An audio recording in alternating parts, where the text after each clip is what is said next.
عزیز دوستو، کچھ چیزیں ایسی ہوتی ہیں جن کی معاشرے کے اندر ضرورت ہمیشہ موجود رہتی ہے۔ اگر وہ چیزیں معاشرے سے نکال دی جائیں تو معاشرہ قائم تو رہتا ہے لیکن پھیکا سا ہو جاتا ہے۔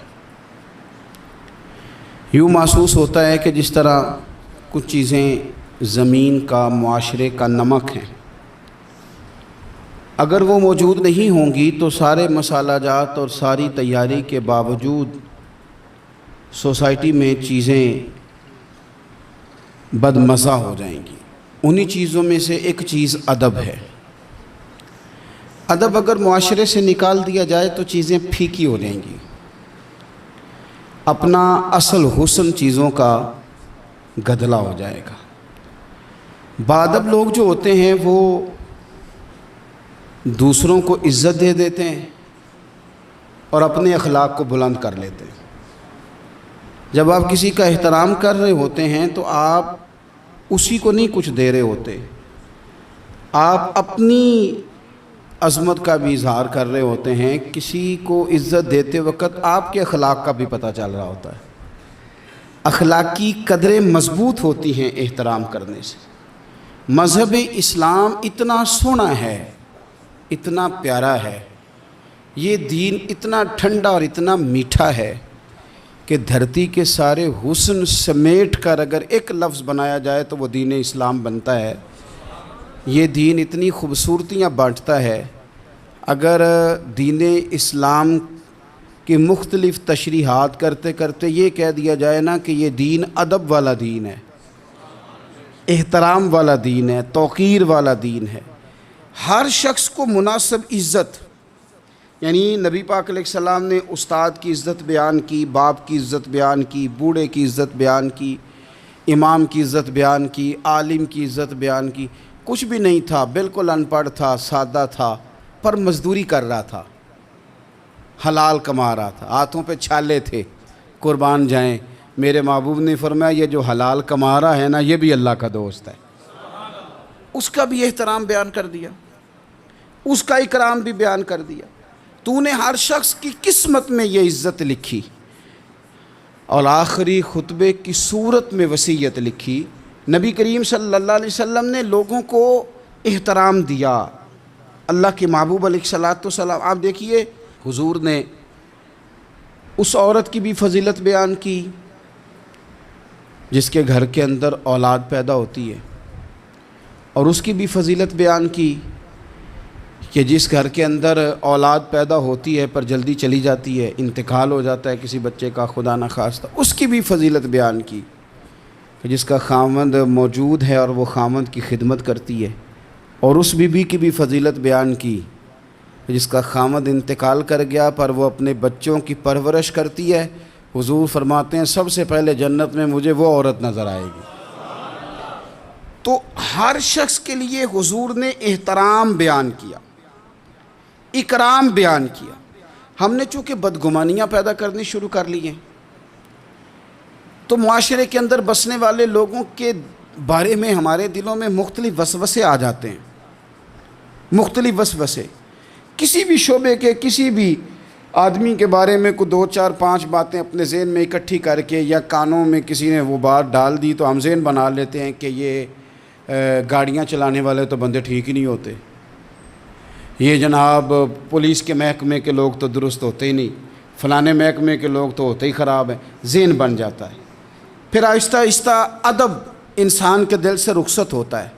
ہمیں دین نے ادب سکھایا، احترام سکھایا۔ میرے رسول کریم علیہ الصلوۃ والسلام کی وہ ذات بابرکات ہے، ہمیشہ یہ ہوتا تھا کہ چھوٹے بڑوں کا ادب سکھاتے تھے، پر یہ واحد دربار مصطفیٰ ہے کہ جس کے آداب خود رب کریم نے بیان فرمائے۔ فرمایا یا ایھا الذین آمنوا لا ترفعوا اصواتکم فوق صوت النبی۔ آپ کبھی آیت کے انداز پر غور کریں، کہا اے ایمان والو تمہاری آوازیں میرے نبی کریم علیہ السلام کی آواز سے اونچی نہیں ہونی چاہیے۔ بندے کی آواز کا کوئی والیوم ہوتا ہے؟ کہ اب 3 پہ آواز ہے. ٹیپ ریکارڈر کا تو والیوم ہوتا ہے نا کہ 1 پہ ہے، 2 پہ ہے، 6 پہ ہے. تو آواز کا والیوم ہوتا ہے کہ یہ کتنے پہ ہے. آواز تولی جا سکتی ہے کہ میری آواز کا وزن اس وقت 1.5 پاؤ ہے، آدھا کلو ہے، 5 چٹانک ہے، کوئی ہوتا ہے وزن؟ لیکن ہمیں بتایا گیا کہ بالکل وزن نہیں ہوتا، تولی نہیں جا سکتی، ماپی نہیں جا سکتی، پرکھی نہیں جا سکتی. لیکن جب تم نے دروازہ رسول پہ آنا ہے تو پھر آواز کو بھی تول کے آنا ہے، پھر لفظوں کو پرکھ کے آنا ہے، پھر جملے مرتب کر کے آنا ہے، پھر ترتیب لگا کے آنا ہے، پھر تم نے وہاں سوچ سمجھ کے بات کرنی. عزیز بھائی، ادب، احترام، اکرام، ہم نے نا احترام دینا چھوڑ دیا ہے، تنقید کرنی شروع کر دی. اور باقاعدہ بعض لوگوں نے بے ادبی کے کلچر پرموٹ کیے ہیں. انہوں نے جدوجہد کی ہے لوگوں کو بے ادب کر. چھوڑو جی، پتہ ہے مجھے فلانے کا بھی، چھوڑو میں جانتا ہوں سارا مایا کا چکر ہے، چھوڑو. مجھے تو کئی دفعہ بڑا ہی غصہ آتا ہے بعض چیزوں پہ. مسافر ہوں تو سفر کرتا رہتا ہوں، ایک ٹرک والے نے نا پیچھے لکھا ہوتا سب مایا ہے. تو چائے پینے کے لیے رکے ہم ایک ہوٹل پہ، تو اتفاق سے وہ بھی ٹرک سے اتر آیا چند منٹ کے بعد. تو میں نے اسے کہا کہ سب مایا ہے؟ کہنے لگا جی میں نے لکھوایا، واقعی سب مایا ہے، پیسوں کے بغیر کچھ بھی نہیں، سب مایا ہے.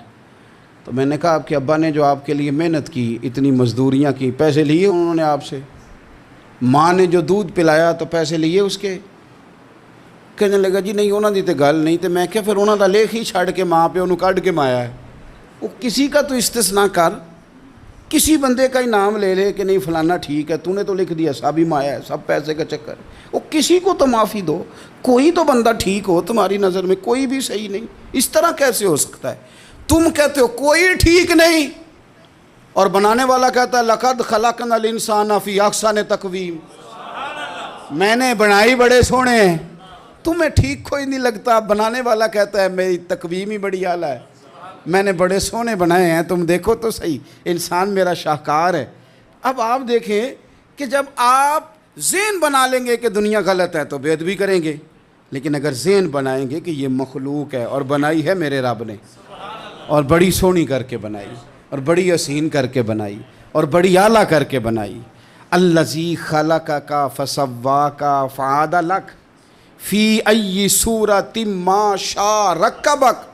وہ کہتا ہے جیسی صورتیں میں نے چاہی نا ویسی میں نے بنائی.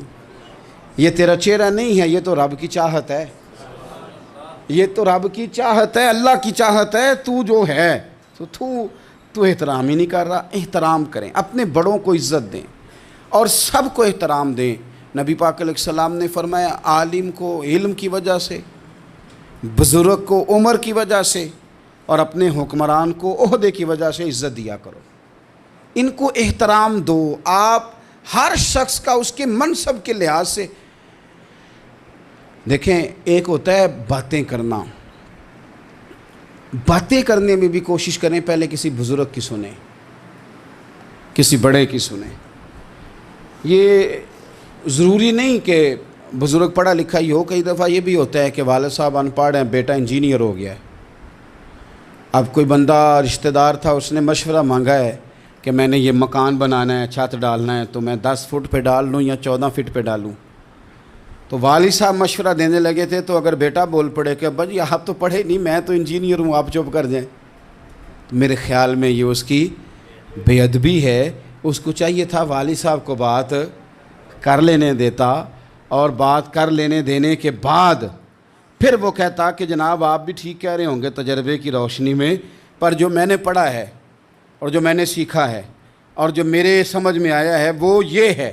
کچھ لوگ زیادہ سمجھدار ہیں، وہ بولنے نہیں دیتے، وہ ساری باتیں کر جاتے ہیں، خود ہی سب کچھ بیان کر جاتے ہیں. سوال بھی اپنا، جواب بھی ان کا اپنا، معاشرہ پڑھا بھی انہوں نے سارا ہی ہے، سمجھ بھی انہیں ساری ہے، یعنی ساری بات ہی خود سنا کے وہ کہتے ہیں جی ویسے ہمیں پتہ تو ہے، ہونا تو یہی ہے، پتہ تو ہمیں ہے ہوتا کیا ہے، لیکن چلے آئے ہیں تو آپ بھی کچھ بتا دیں. تو کئی دفعہ دل کرتا ہے کہ بندہ ان سے کہ میاں جب سارا پتہ ہی ہے تو پھر فیصلہ بھی لے لینا چاہیے تھا، پھر آپ کو کوئی ڈیسیژن کر لینا چاہیے تھا، پھر کہیں آنے جانے کی ضرورت کیا تھی؟ یہ چیزیں انسان کو اخلاقی کمزوری میں مبتلا کرتی ہیں۔ میرے نبی پاک صلی اللہ علیہ وسلم دیکھیے سمجھاتے کس طرح سے ہیں۔ 3 صحابی حضور کی بارگاہ میں حاضر ہوئے، حضرت سیدنا مہیثہ بن مسعود، حضرت خویصہ بن مسعود، حضرت عبد الرحمن بن سہل۔ حضرت عبد الرحمن بن سہل جو تھے وہ ان سب سے نا عمر میں چھوٹے تھے، یہ 2 بڑے تھے۔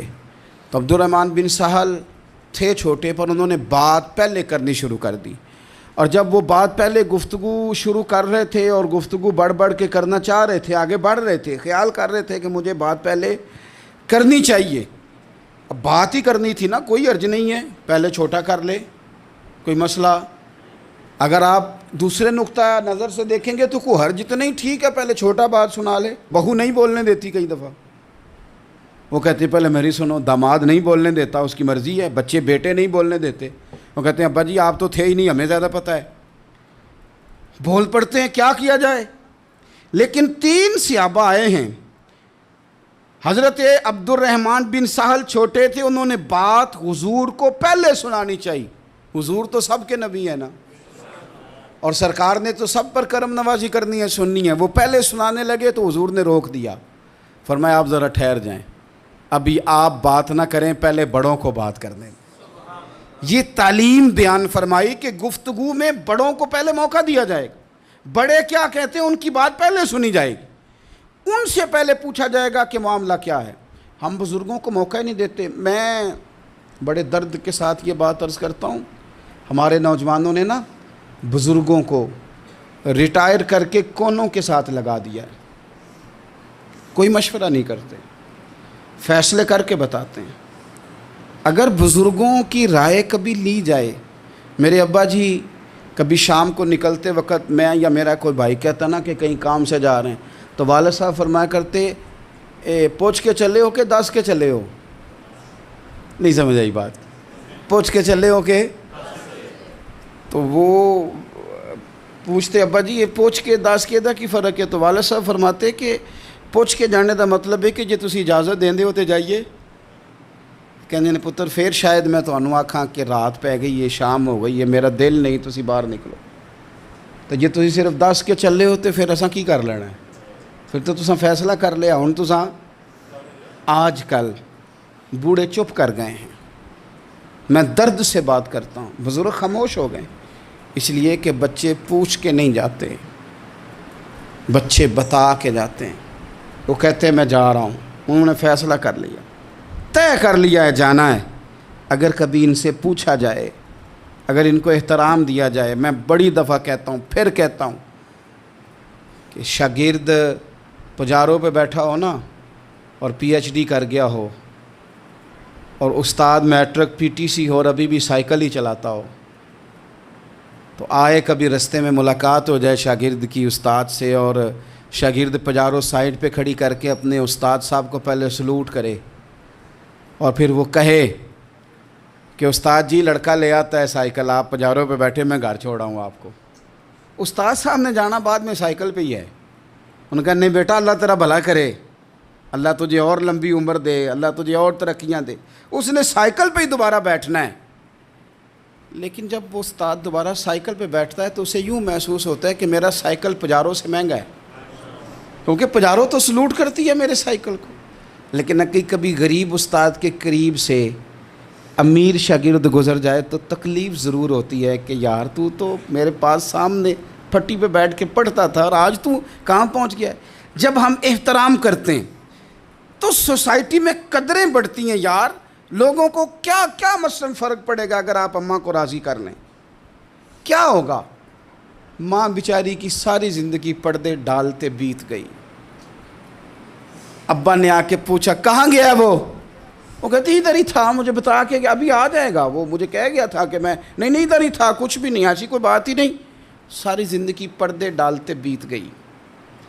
ابا کئی دفعہ گھر میں لڑائی کی، بیٹے کو مارا، اماں نے آگے بڑھ کے پتر کے حصے کی مار بھی کھائی، لیکن اسی بیٹے کی شادی کر دی تو اماں کو پتہ چلا کہ اوہو میں تو سمجھدار ہی نہیں تھی، میرا تو پتر مجھے کہہ رہا ہے اماں تو بھی تو کبھی سیانی ہو جایا کرنا۔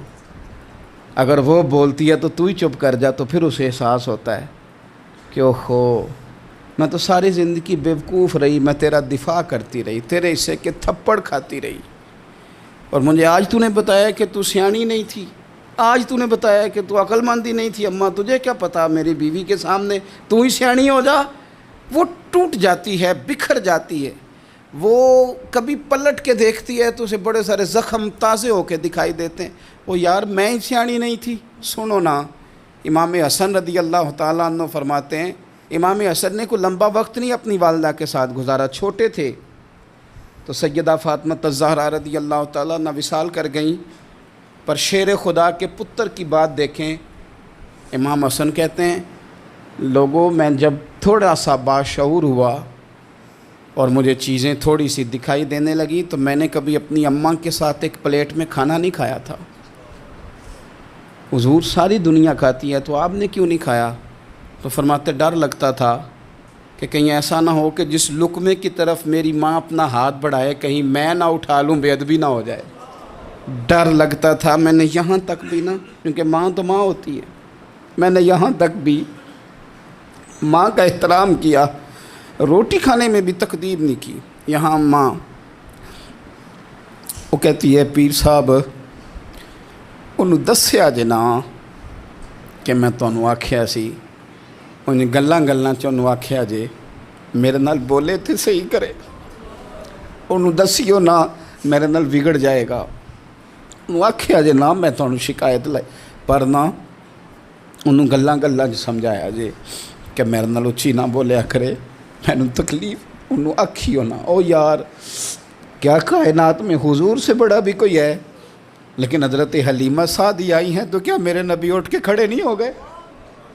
حضور نے اکرام دیا تو اکرام دینے سے قد بڑا ہوتا ہے، چھوٹا تو نہیں ہوتا۔ خدا را اپنے بڑوں کا اکرام کرنا سیکھیں۔ انہوں نے کسی نے آپ کو جگہ دی ہوگی، کسی نے آپ کو نوکری دی ہوگی، لیکن ماں باپ نے تو زندگی دے دی اولاد کو، جوانیاں دے دی، سارا کچھ دے دیا، اور بچے ہیں کہ سمجھتے نہیں۔ احترام کے جذبے اپنی طبیعت میں لائیں، بے ادب نہ بنیں، سوء ادب نہ کبھی کریں، آپ نہ کبھی کوئی ایسا کام نہ کریں جس سے نہ تکلیف بڑھے، جس سے آزمائش بڑھے۔ آپ احترام والے رہیں گے تو خود بھی سجے سنورے نکھرے رہیں گے۔ اپنے بزرگوں کو پہل کریں، بزرگوں کی طرف، یعنی آپ گھر کے اندر چھپا کے سیب اپنے کمرے میں نہ لے کے جائیں، چھپا کے چیزیں نہ رکھیں، بلکہ پہل کریں بوڑھے ابا سے، پہل کریں اپنی والدہ سے، وہاں سے آغاز کریں، آپ دیکھیں برکتیں کتنی ہوتی ہیں۔ میں کچھ باتیں مجھے لطف دیتی ہیں، میرے کچھ سنگی ہیں، 3 بھائی ہیں اکٹھے مجھ سے بیعت ہیں، میرے ساتھ بڑا پیار کا رشتہ ہے، تو کبھی کبھی نا خدمت کرنے کا دل کرتا ہے ان میں سے کسی کا کہ چلیں حضرت صاحب آئے ہیں تو ہم کچھ نذرانہ پیش کریں، تو اپنے بڑے بھائی کو وہ تھماتے ہیں کہ جناب آپ یہ کام کریں۔ اللہ تعالیٰ کا شکر ہے میری جیب کم ہی خالی رہتی ہے، اس کا فضل رہتا ہے، لیکن وہ پیسے لینے سے زیادہ یا تحفہ لینے سے زیادہ یا پھول پکڑنے سے زیادہ اس بات کی مجھے خوشی ہوتی ہے کہ کتنے نرالے ہیں، بڑے کو آگے لگاتے ہیں تو برکت تو حاصل کرتے ہیں نا، اس لیے کہ برکتیں ہمیشہ بڑوں سے ہوتی ہیں، بڑوں سے ہمیشہ برکتیں، یعنی پھول کا تحفہ بڑے بھائی کو دے کے جب آگے کیا جاتا ہے تو میرے دل کو اچھا لگتا ہے، مجھے قرار آتا ہے کہ یار یہ لہجہ ٹھیک ہے، یہ انداز یہ ٹھیک ہے۔ اپنے بڑوں کو آگے رکھیں، بڑوں کو کلام کرنے کا موقع پہلے دیں، گھر میں کوئی چیز لائیں تو تقدیم کریں۔ ہمارے ہاں نا اب جو استادی شاگردی آئی ہے نا یہ بڑی خطرناک ہے۔ ہمارے ایک قاری صاحب تھے، ایک مدرسے میں پڑھاتے تھے، بڑا مارا کرتے تھے، اور میں انہیں مذاق بھی کرتا تھا، کبھی کبھی عذرائے محبت مزاح کرتا تھا۔ میں ان سے کہتا تھا قاری صاحب آپ شاید مار کھا کے پڑھیں اس لیے بچوں سے بدلہ لیتے ہیں۔ تو کچھ دن پہلے، کچھ عرصہ پہلے ملاقات ہوئی تو میں ان کے ادارے کے قریب سے گزر رہا تھا، تو میں نے ان کا نا وہ ڈیسک وغیرہ چیک کیا تو ان کے پاس نا چھوٹی علیحدہ ہوتی تھی، پائپ 2 قسم کے علیحدہ ہوتے تھے، پانی والا علیحدہ اور گیس والا علیحدہ، بڑا مارتے تھے بچوں کو۔ مجھے بھی اختلاف تھا اس بات سے، میں ان کو گزارش بھی کرتا تھا، تو میں گیا تو وہ جس طرح وہ خیر استاد کمال کے تھے، انہوں نے بڑے کامیاب حافظ تیار کیے، اور ویسے بھی بندہ بڑا بااصول، بڑے اچھے، بڑے نفیس۔ میں نے ان سے کہا کہ وہ خیر ہے، مطلب چھوٹیاں چھوٹیاں کدھر گئیں آپ کی؟ کہنے لگے حضرت صاحب نہ شاگرد رہے، نہ استاد رہے، نہ وہ ماں باپ رہے۔ کہنے لگے پتہ نہیں 2-4 سالوں میں کیا ہوا ہے۔ تو میں نے کہا آپ کو تو کوئی منع کاری نہیں، میں نے کئی دفعہ سمجھایا تھا، آپ باز نہیں آتے۔ کہتے تھے اب آ گیا ہوں، اس لیے کہ ایک کو چھڑی مار رہے ہوتے ہیں تو دوسرا ساتھ ویڈیو بنا رہا ہوتا ہے۔ پہلے طالب علم اس طرح کی توہین کا رویہ استادوں کے ساتھ نہیں کرتے تھے، وہ کہتے تھے جیسے بھی ہے فیض استاد سے لینا ہے۔ اب آپ ذرا گھور کے دیکھیں تو کہتے ہیں لاؤ کتابیں، جا رہا ہوں بڑے مدرسے، بڑے کالج، بڑے اسکول۔ میں نے اپنی زندگی میں دیکھا کہ ہمارے بڑے کہتے تھے، کبھی گھر کے بتاتے نا استاد جی نے مارا ہے تو کہتے تھے کسی غلطی سے مارا ہوگا، اور اس طرح کے سخت لفظ بولتے تھے کہ ہمیں لگتا تھا کہ ہمارے بزرگ ہمارے ساتھ زیادتی کر رہے ہیں۔ وہ کہتے تھے کہ مینوں ہڈیاں چاہیے نے پڑھیا ہوئے، یہ لفظ کہتے تھے میرے ابا جی میری اماں، ہڈیاں دیا جی سانوں پر دیا جی پڑھیا۔ اب کیا ماحول ہے، ڈر آتا ہے، بچے گھورتے ہیں۔ ان کی اماں آ کے کہتی ہے تو 8,000 کا مولوی ہے، میرا 1.25 کروڑ کا بچہ ہے، تیری طاقت کیسی ہوئی چودھری کے بچے کو ہاتھ لگانے کی؟ اتنی تیری جرت کہ انہوں نے میرے بیٹے کو ہاتھ لگایا ہے؟ کروں گی نا کل بندے اکٹھے تیری کراؤں گی چھوٹی مسجد سے، تو اتنی تیری طاقت کہ تو میرے بچے کو مارے۔ ہم نے نا پرموٹ کی چیزیں، پرموٹ۔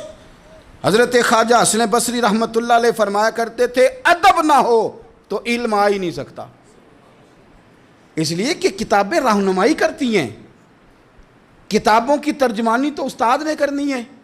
تو اگر آپ وہ احترام ہی نہیں ہے، وہ طبیعت ہی نہیں ہے، وہ ذوق ہی نہیں ہے، سیکھنے کا وہ خاص جذبہ ہی نہیں ہے۔ ہمارے اصحاب رحمۃ اللہ علیہ فرمایا کرتے تھے بہت سارے لوگ بڑے بڑے درویشوں کے پاس جا کے خالی آتے ہیں۔ حضور کیوں؟ فرماتے تھے اس لیے کہ کشکول سیدھا نہیں کرتے، پیالہ سیدھا نہ ہو تو خیرات آیا نہیں کرتی، ادب نہیں کرتے، احترام نہیں کرتے، پیالہ سیدھا نہیں کرتے۔ پیالہ سیدھا نہ ہو تو وہ تو جو دینا ہو وہ بھی نیچے گر جاتا ہے۔ احترام۔ ایک شخص نے نا حضرت سیدنا امیر معاویہ رضی اللہ تعالیٰ عنہ سے کہا کہ میں نے زیارت کرنی ہے حضرت امام حسین رضی اللہ تعالیٰ عنہ کی، مدینہ شریف جا رہا ہوں، میں نے ان کو پہلے دیکھا نہیں ہوا، تو مجھے بتائیے امام علی مقام رضی اللہ تعالیٰ عنہ کو میں کیسے پہچانوں گا؟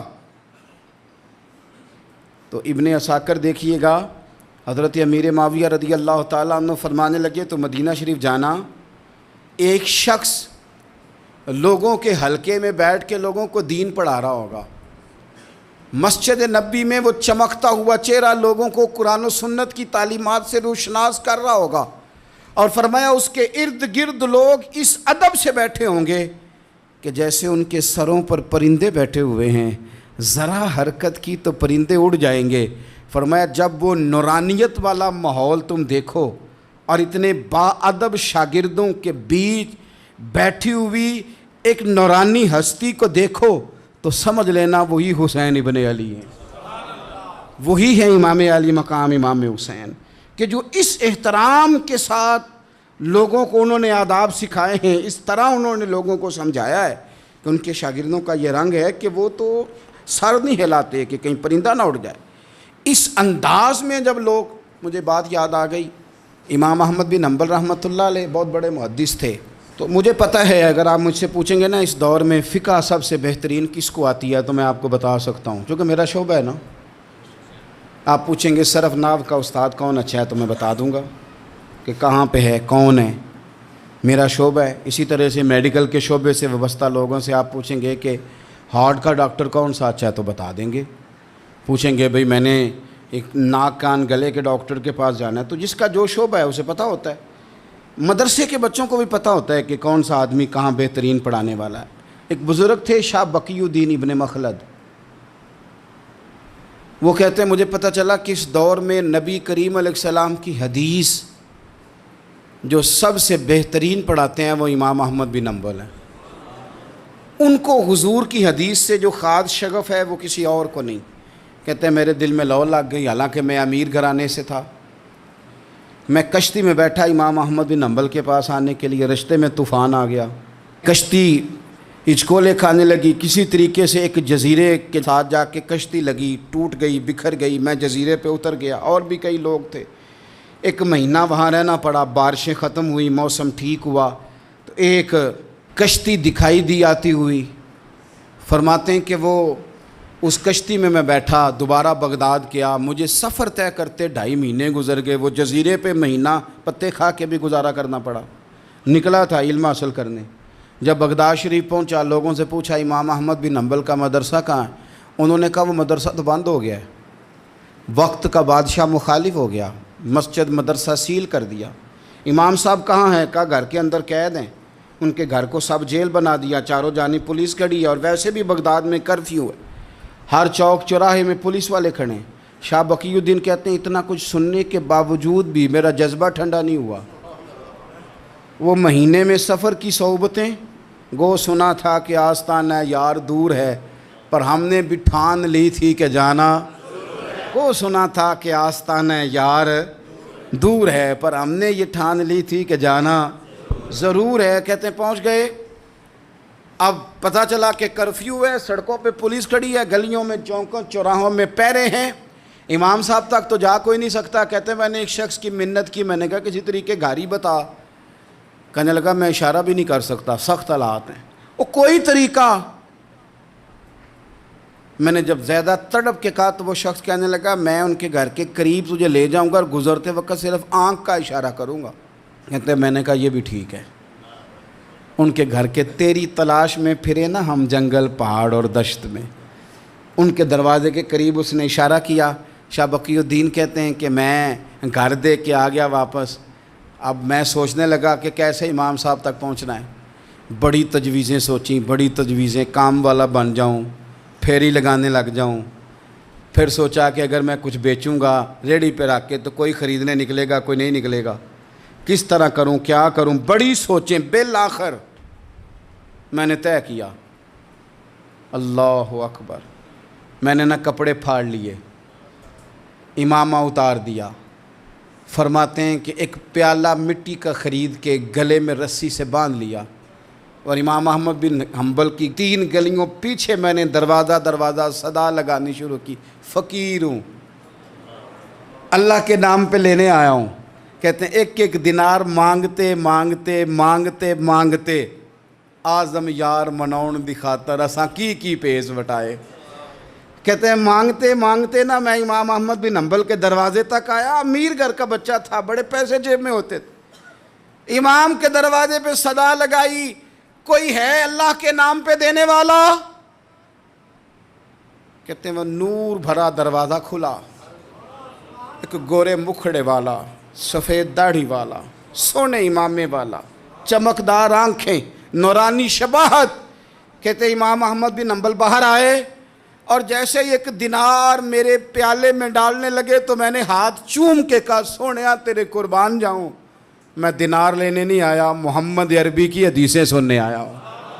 کہتے ہیں امام کی بھی آنکھیں کھل گئیں، کہنے لگے اس حال میں آزم یار مناؤن دی خاطر اساں کی پیس وٹائے۔ کہا حضور کیا کرتا، یہی ایک طریقہ رہ گیا تھا، میں تو کہاں سے چلا ہوں، کہاں پہنچا ہوں، کیا کروں؟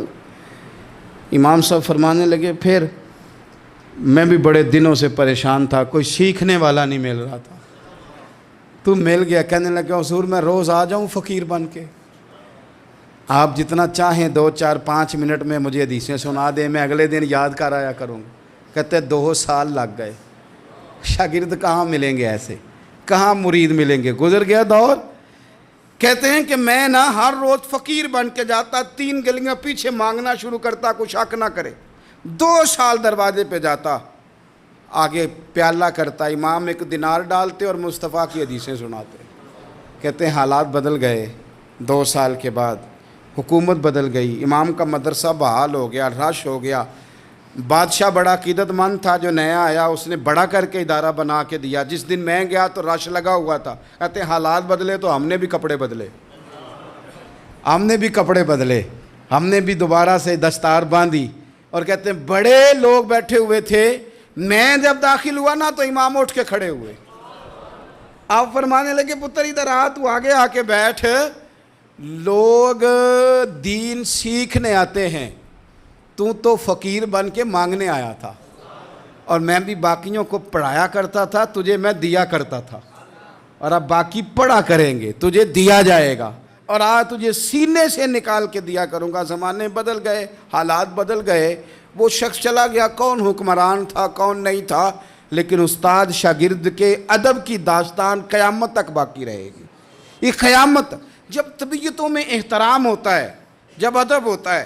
آپ کو پتہ ہے نبی پاک صلی اللہ علیہ وسلم کو یہ ادب کتنا پیارا ہے؟ نبی پاک علیہ السلام اس احترام کے جذبے کو کتنا پسند کرتے ہیں۔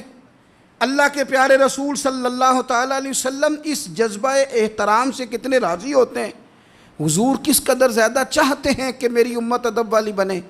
نبی پاک علیہ السلام ادب والے لوگوں کے بارے میں اتنے راضی ہیں، اتنے راضی ہیں، اتنے خوش ہیں، حضور اتنا نوازتے ہیں۔ میں نے یہ حدیث پڑھی تو یوں لگا کہ جیسے روح وجد کرنے لگی ہے۔ بہقی میں امام بہقی نے لکھی ہے، اللہ کے پیارے رسول علیہ السلام فرماتے ہیں جو چھوٹے پر شفقت کرے اور بڑے کا احترام کرے، اللہ اسے جنت میں میری سنگت عطا فرمائے گا۔